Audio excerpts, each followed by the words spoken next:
These are places we study at regularly. Yeah. These are places that I probably go to Sci daily. And I don't know, anyone could have been there in that moment, and yeah. We don't even know, like, confirmed who was shot, but we've heard things like freshmen who got shot, and that's just, like, terrifying to hear because it's literally just one semester. Yeah, and I just think it's just really, like, unsure because the police have been on this for, like, 4 hours, and we've heard no actual details except for, like, be safe and hide, rather than, like, there's nothing we know. We can't do anything with this information. Friends who are kind of studying in the area because we have a test coming up, and during that time it was just very chaotic. It was, I couldn't study during that span of a couple of hours, and it was just really distressing for all of us. For the first few days I've just been in a state of shock. It was hard for me to focus, kind of do like daily stuff, and I've just been kind of in my home, kind of checking the news every day, texting my friends, asking where they are, if they're okay, and family calling me just to check up on me as well. It feels really quiet now on campus, and it's just very eerie.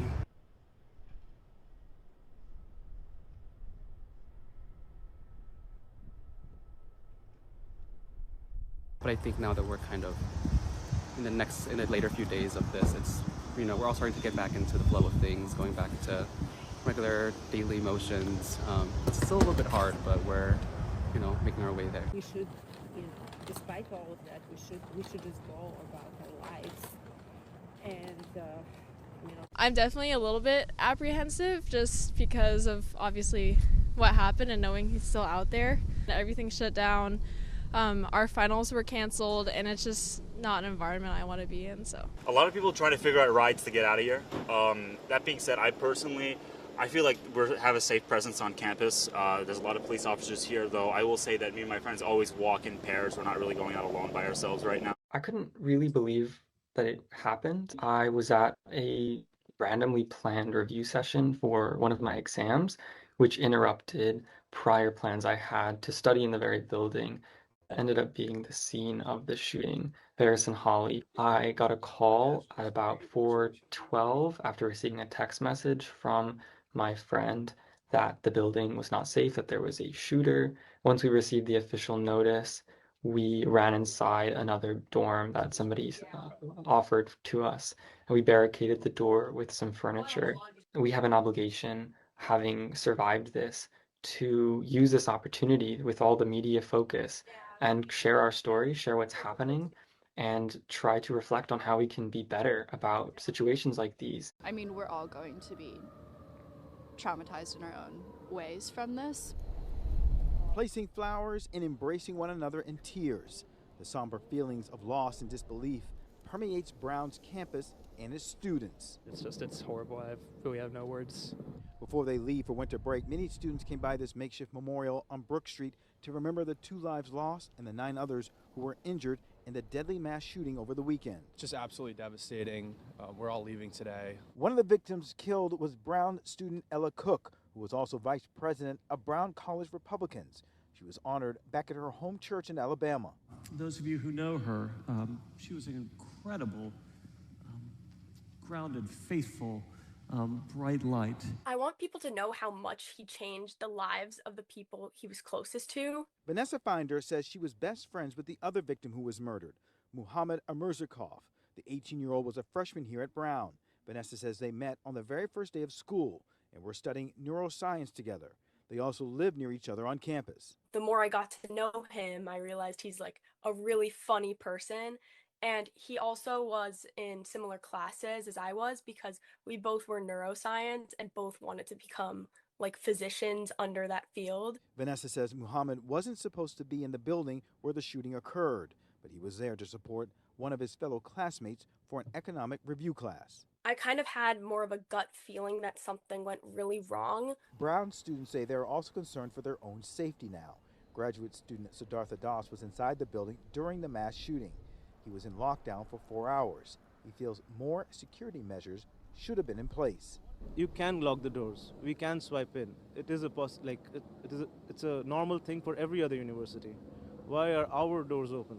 Clearly, there are a lot of layers to this. Students obviously concerned about their safety, at the same time mourning the death of their two classmates and also praying for those who are recovering from their injuries. I'm going to go ahead and bring in Ref Bari, who is a student here at the university. And Ref, I understand that you were in the building or nearby as you heard the shots ring out. Yeah, the shots rang out behind me. So I was in Barrison Hawley, the physics and engineering building, and yeah, it happened all behind me. And what did you hear? What did you see? And what was going through your mind at the time? Yeah, so what happened is I had just had a meeting with my satellite team, the T-Rex team, and I was heading down. So we have a physics office on the first floor of Barrison Hawley.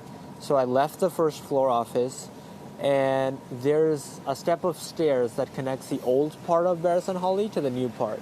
The old part is the physics part, the new part is the engineering part. So I'm walking down these steps of stairs. I'm about to head to the diner, this diner, the Ratty. And when I'm on the second or third step of the staircase, I hear this pop, pop, pop, like punctuated, like pop sounds, like 6 or 7 of them ring out behind me. And I've never heard anything like that in my life.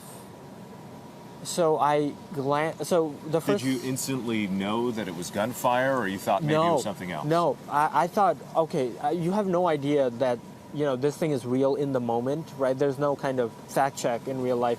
I glanced behind me very quickly, and the lobby of Barrison Hawley was empty, or so it seemed.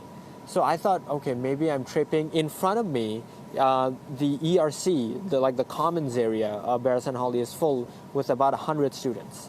Everyone is prepping for final exams, final projects. So I'm thinking in that split second, okay, maybe I misheard something. And then it just rings out like pop, pop, pop again. And then I don't look back. I just run as fast as I can. And in the moment when I start to run, people in the lobby, people in the common area, at first, people start taking off their headphones. People are initially confused. At the moment I start running, there's 5 or 6 others running at the same time. And then there's just massive, nobody says anything. There's no Was it kind a of chaotic scene, people rushing to the doors? Describe what that was like. So- We're looking at some video right here of people who were hunkering down in the classrooms. Yeah. Describe those moments. So the ERC, the commons area of Barrison Hawley, has 2 exits. So imagine 100 kids trying to rush out through 2 exits. Wow. There's not a single word. Nobody is saying anything. It's just silence and gunshots behind us. And so I run out through the left exit, and everyone is just running behind. It's like insane. It's like out of a movie scene, yeah. And then you get out of the building, and then what? You start getting the alerts from authorities that you need to shelter in place. What did you do? Yeah, so actually the alerts came a while after. So the gunshots, you understand, were happening in the moment. So there was not even any time for the alert to happen. And so I ran as fast as I could from Barrison Hawley to the opposite side of the street. And I called my parents while I was running.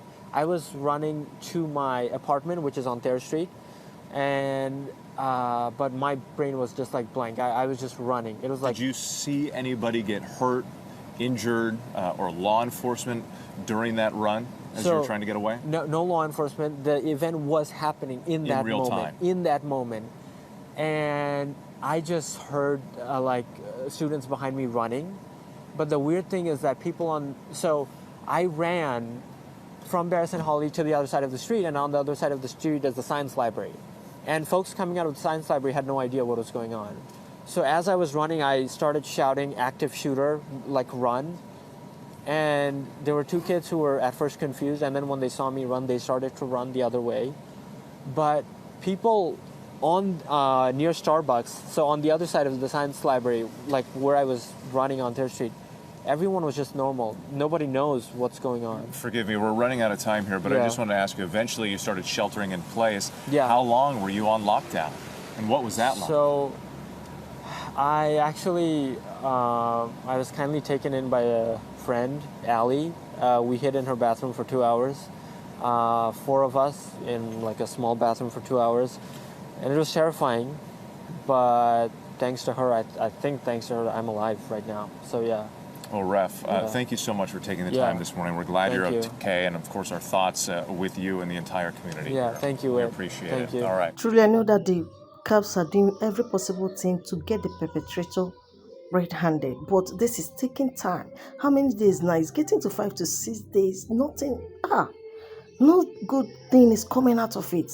I know US. I know what they can do. I know what they're capable of doing. Why is it taking time? Please, this is where your voice is needed. Drop your thoughts in the comment section. Share your thoughts. Let's keep the conversation alive. We deserve to know who is responsible for this.